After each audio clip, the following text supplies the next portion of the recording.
Jadi kalau kita percaya, misalnya Ustadz, saya pernah diundang ke sebuah daerah yang agak terpencil. Terus saya bilang, maaf jadwal saya agak padat. Jadi kalau misalnya tempatnya berjauhan, khawatir kasihan dengan teman-teman yang udah nunggu di acara berikutnya. Sementara flight yang terbang ke wilayah itu seminggu cuman mungkin sekali apa 2 kali gitu. Sementara jadwal saya nggak cocok dengan jadwal flightnya, jadwal penerbangan. Akhirnya salah seorang kepala daerah di wilayah itu bilang, Ustadz tenang aja nggak apa-apa, nanti saya sediakan pesawat pribadi, jet pribadi. Nanti begitu Ustadz landing di bandara yang besar, langsung dijemput sama teman-teman, masuk ke jet pribadi beliau, terbang ke wilayah itu tanpa harus mengikuti jadwal pesawat domestik.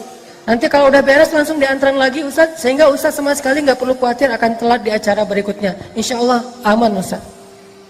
Saya karena tahu beliau seorang penguasa di situ, dan banyak orang yang bilang emang dia punya pesawat pribadi, trust kan, percaya kan? Ya udah deh, karena saya percaya saya ambil jadwal ini.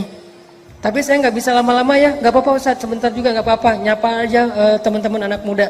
Ya udah saya ambil. Kenapa saya mengambil sebuah jadwal di tempat yang terpencil dengan schedule yang sebetulnya nggak cocok?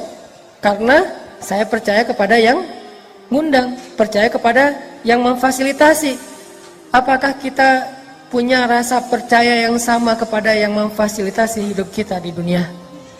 Sehingga kita mengambil pilihan-pilihan yang menurut kita agak sulit, tapi menurut Allah itulah yang terbaik. Kan banyak pilihan dalam hidup kita yang berat ya. Pacaran atau halalin. Berat gak sih itu? Berat banget. Antara kita putusin, bukan pacaran, putusin atau halalin. Itu kan berat. Menghalalkan butuh waktu, butuh meyakinkan orang tuanya. Kadang-kadang udah bertahun-tahun gak yakin-yakin nih orang tuanya nih. Jadi artinya kalau nggak bisa menghalalkan berarti memutus. Itu juga nanti kalau saya putusin diambil orang, kesalip sama temen, gimana nih? Ditikung yang lain udah pada nunggu nih, kapan kita putus, kapan kita putus. Begitu putus langsung diambil sama teman, gimana? Ini soal trust kepada Allah Subhanahu Wa Taala. Percaya nggak sih gara-gara kita meninggalkan satu larangan Allah, kita nggak mau pacaran, kita cuma punya pilihan antara putusin supaya kita tidak bertambah dosa atau halalin supaya nambah pahala, bahwa Allah Subhanahu Wa Taala pasti akan membantu kita. Ini adalah akidah challenge teman-teman. Jadi bukan keke challenge ya. Kalau keke challenge kan keluar dari mobil, keluar dari becak, keluar dari angkot misalnya, terus joget ditinggal angkot, tasnya ke bawah, laptop di dalam tas, dan di dalam laptop itu banyak kenangan masa lalu. Ternyata dalam Islam juga ada akidah challenge. Akidah challenge itu apa? Ketika Allah menghadapkan kepada kita dua pilihan yang menurut kita sulit sekali untuk dipilih. Apa yang membuat kita berani memilih? Apa yang membuat kita yakin? Apa yang membuat kita mantap? Trust kepada Allah, athiqah billah. Inilah yang kita tajdid teman-teman, inilah yang kita perbaharui. Belajar tentang yakin kepada Allah bukan belajar teori rububiyah. Kalau teori rububiyahnya dipelajari untuk menjadi seorang ulama. Tapi untuk orang awam belajar yakin, bukan belajar teorinya. Bagaimana yakin gak tahu teorinya? Banyak orang yang teorinya pas-pasan tapi yakinnya luar biasa. Siapa dia? Salah satunya Bilal bin Rabah. Bilal tahu tentang akidah itu cuma satu kata, ahadun ahad. Kalau kita kan tahu banyak istilah ya, termasuk ayat-ayatnya kita hafal. Surat Al-Ikhlas itu paling ikhlas lah ya. Dan kenapa saya bilang surat Al-Ikhlas itu paling ikhlas? Kayaknya nggak ada orang yang riak gara-gara surat Al-Ikhlas, nggak ada kan ya? Gua udah hafal, lu surat apa? Al-Ikhlas. Mana ada yang riak Al-Ikhlas? Kalau Al-Baqarah mungkin riak, ya karena panjang. Surat-surat yang sulit kayak misalnya surat Az-Zariyat, surat apa yang susah misalnya. Tapi kalau Al-Ikhlas, insya Allah ikhlas banget lah. Nggak perlu riak. Dan sering jadi surat kayak surat pelampiasan gitu. Mentok, tadinya udah agak-agak riak gitu, baru hafal surat Maryam misalnya, atau surat Al-Baqarah. Sholat di kos-kosan, langsung praktek kan, biar tahu teman-teman kalau kita udah nambah hafalan. Wabashiril ladzina amanu wa amilus solihat. Udah gitu mentok. Wa amilus solihat. Perasaan tadi lancar. Karena sholat itu bisa jadi salah satu ukuran lancar atau tidak lancar hafalan. Tanya ke teman-teman penghafal deh, jangan sama saya. Kata teman-teman penghafal, cara nguji hafalan itu pertama coba baca Quran, coba ngulang hafalan sambil megang Quran tapi ditutup. Kalau udah bisa kayak gitu, coba Al-Qurannya dijauhin, karena ada efek psikisnya. Kalau jauh Al-Quran tuh rasanya kayak nggak pede gitu kan. Kalau lancar, coba sekarang sholat. Biasanya lancar di luar sholat, belum tentu lancar di dalam sholat. Apalagi di belakang ada itu lebih nggak lancar lagi tuh. Karena kita kayak menggebu-gebu gitu, pengen pamer, saya hafiz loh sih. Wa basyiril ladzina amanu wa amilus sholihat. Mentok lama. Qul huwallahu ahad. Standar kan? Pernah nggak sih kayak gitu? Saya pernah. Jadi al-ikhlas itu kayak yang nggak ada lagi yang lain, yang paling udah al-ikhlas. Daripada nyasar, wa amilus sholihat, bingung, wa tawasau bil haq, wa tawasau bil nyasar ke surat Al-Asr. Jadi kita tuh hafal Al-Ikhlas, hafal Al-Muluk, hafal Ar-Rahman, hafal surat-surat tentang kebesaran Allah, ayat kursi, bahkan bukan cuma ayat kursi. 1,5 lembar dari ayat kursi, Allah waliyul ladzina amanu au kalladzi marra ala qaryatin, tentang Ibrahim, wa idz qala Ibrahim. Hafal semua tuh ayat-ayat tentang kebesaran Allah. Tapi kok masih ragu ketika Allah kasih pilihan hidup? Antara kerjaan yang riba, yang mungkin gak halal, yang syubhat, yang banyak hal-hal yang gak baik, dengan pilihan lain tapi belum jelas.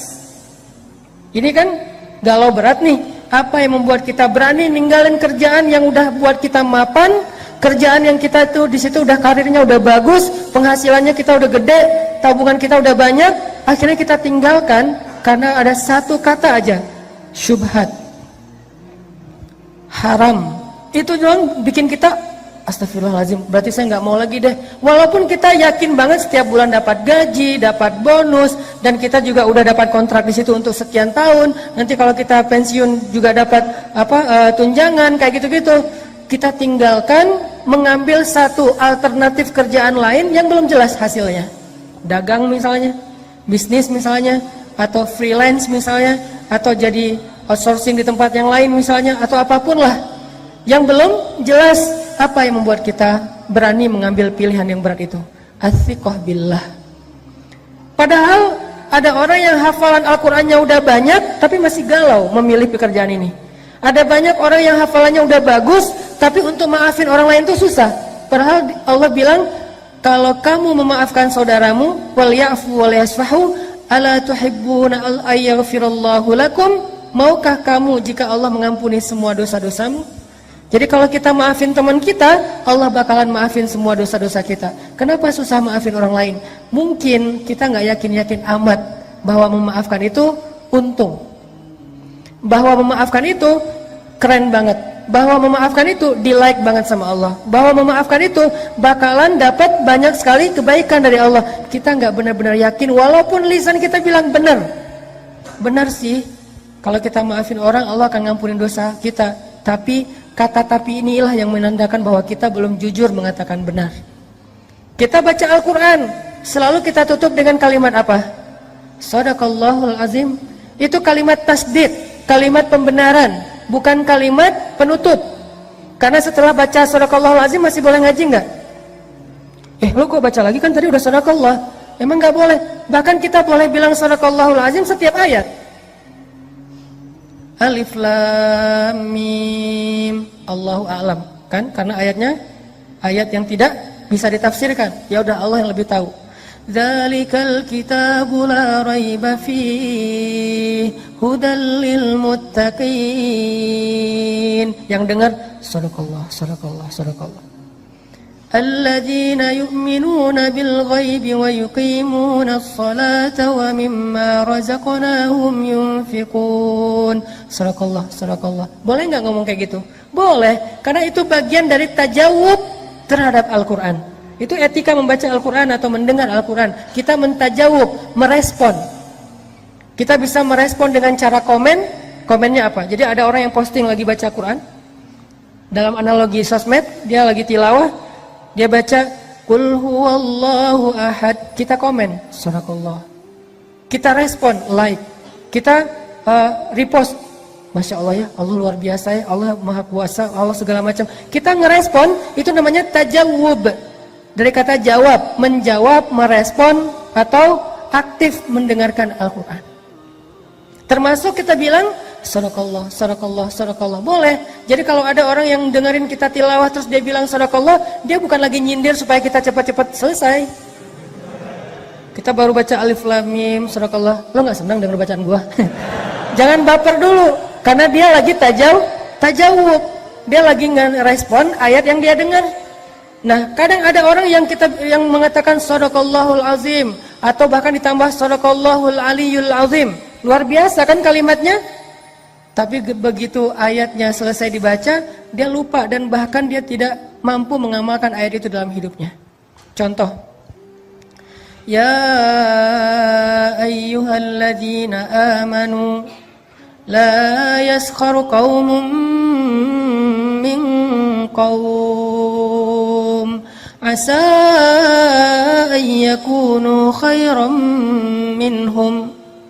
Sadaqallah, Sadaqallah. Kita ngomongnya Sadaqallahul Azim. Tapi begitu kita nggak suka sama seseorang, kita nggak tahan untuk tidak membicarakan dia. Ijtanibu katsiran minadh-dhann. Jauhilah prasangka. Sebagian besar prasangka itu adalah dosa. Tapi begitu kita nggak serak sama seseorang, kayaknya nggak rela gitu untuk berbaik sangka kepada dia. Kenapa? Bukankah kita bilang Sadaqallahul Azim, maha benar Allah? Jadi kalau Allah bilang jauhi prasangka, berarti benar, harus jauhi prasangka. Kenapa kita masih menganggap enggak kok, prasangka saya nggak salah, prasangka saya wajar, prasangka saya make sense banget, sangat masuk akal. Ini artinya kita nggak benar-benar Sadaqallahul Azim. Walaupun kita orang yang punya sakofah, wawasan tentang akidah. Jadi orang yang lulus dalam akidah challenge itu bukan orang yang hanya tahu teorinya, bukan orang yang hanya tahu wawasannya, tapi orang yang benar-benar mencoba untuk melatih teori dan wawasan yang sederhana itu menjadi iman. Dan iman at-taqwa hahuna, kata Nabi, tempatnya di sini. Ukurannya tuh di dalam hati kita. Kita yakin, believe, trust enggak sih sama Allah Subhanahu wa taala.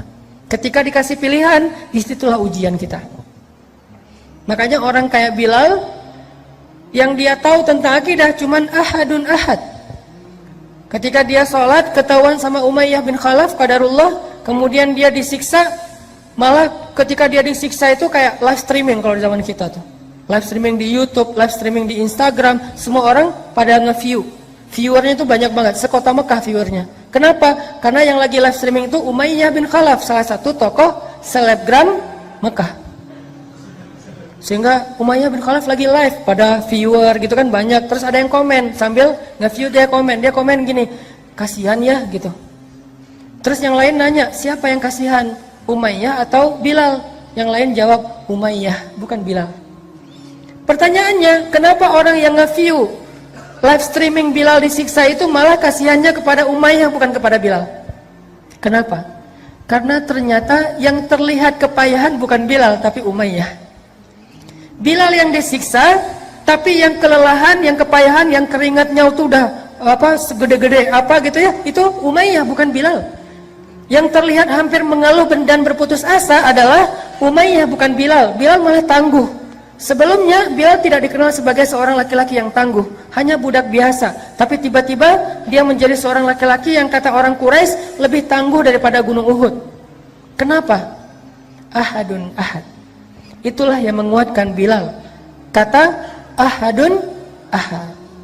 Ini artinya teman-teman, bukan wawasan yang paling utama, walaupun itu penting, tapi yang paling utama berapa banyak dari wawasan akidah ini yang benar-benar bisa bikin iman kita bertambah. Tajdidul iman, memperbaharui iman.